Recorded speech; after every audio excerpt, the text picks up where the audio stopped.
The strategic analysis is fixated on the wrong vector. Media reports on Russia's Oreshnik hypersonic missile serve as a kinetic distraction, focusing on launch signatures and intercept probabilities.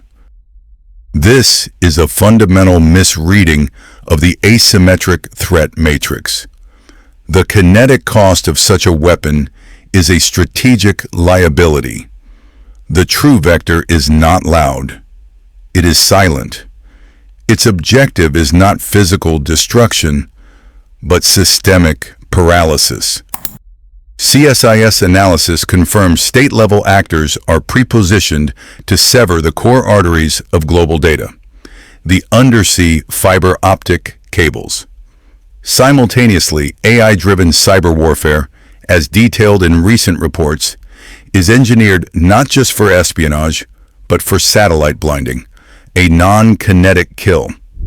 This dual-front assault on the digital nervous system creates a specific condition, the blind Leviathan, a state with unmatched conventional military power, carrier groups, stealth bombers, global garrisons, is rendered inert, unable to see, communicate, or coordinate. Its immense kinetic arsenal becomes a stranded asset, a massive financial burden with zero capacity for power projection. This is not about disrupting your internet. It is about triggering a solvency crisis in command and control, forcing an escalation decision from a position of total sensory deprivation. The Ukraine conflict was not a war of choice.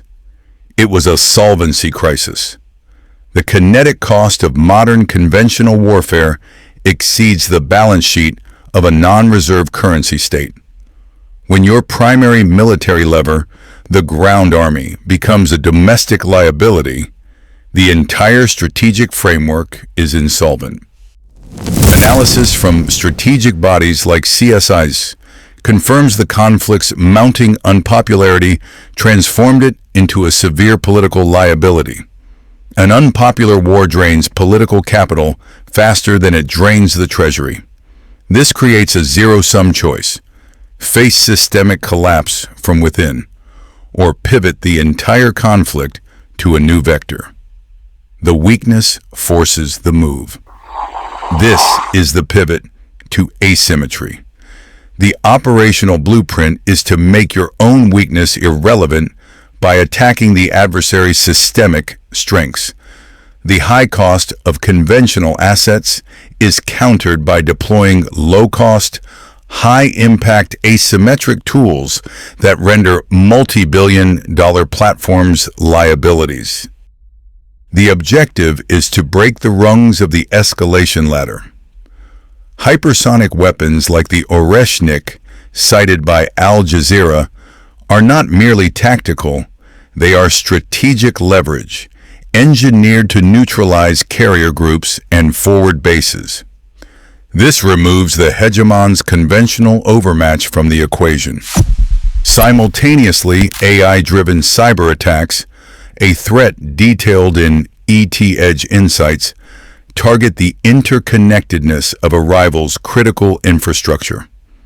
This vector converts a modern economy's greatest strength, its digital integration, into its most profound vulnerability. This military pivot is anchored by economic resilience.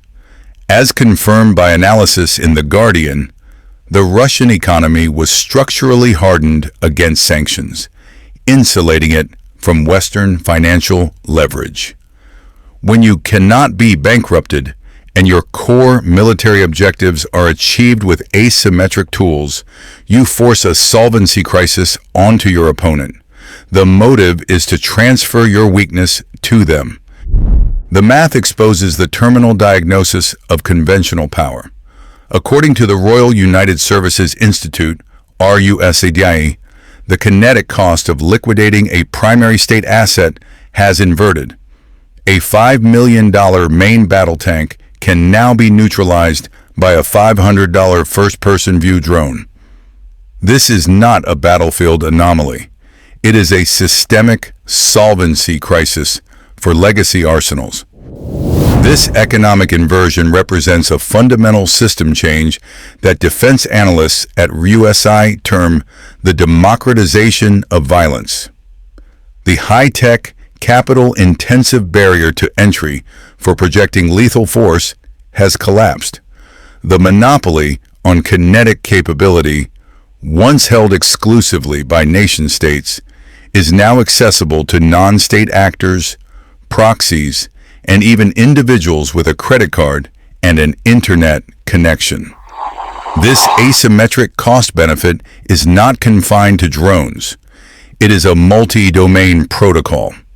AI-fueled cyber attacks can paralyze critical infrastructure, as reports on threats to India document, imposing trillions in economic damage for the cost of a software development team. Hypersonic vectors like Russia's Oreshnik missile render multi-billion-dollar carrier groups potential liabilities, unable to project power without risking catastrophic, indefensible asset liquidation.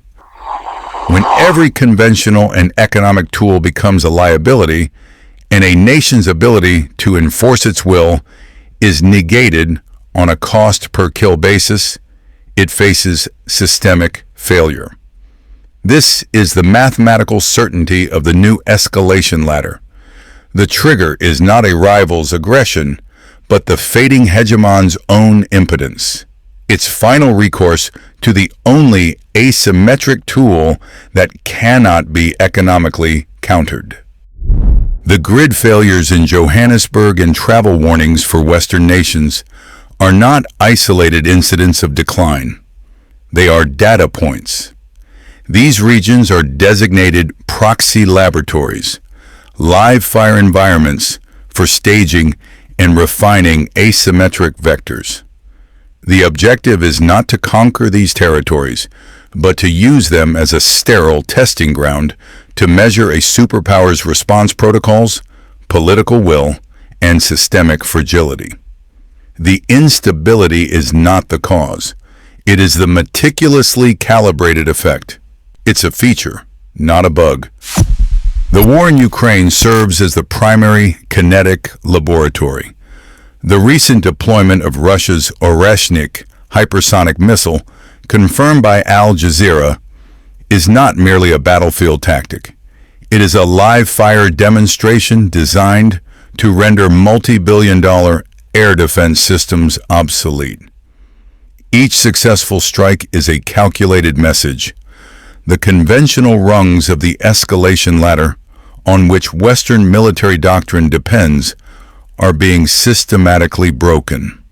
The kinetic cost for intervention is being driven to infinity. Simultaneously, the non-kinetic attack surface is being mapped and exploited. A recent eScan report highlights that AI-fueled cyber warfare is a present threat to critical infrastructure, with nations like India serving as a prime testing arena. This mirrors analyses by Newsweek detailing how China intends to leverage AI to win future conflicts before they begin.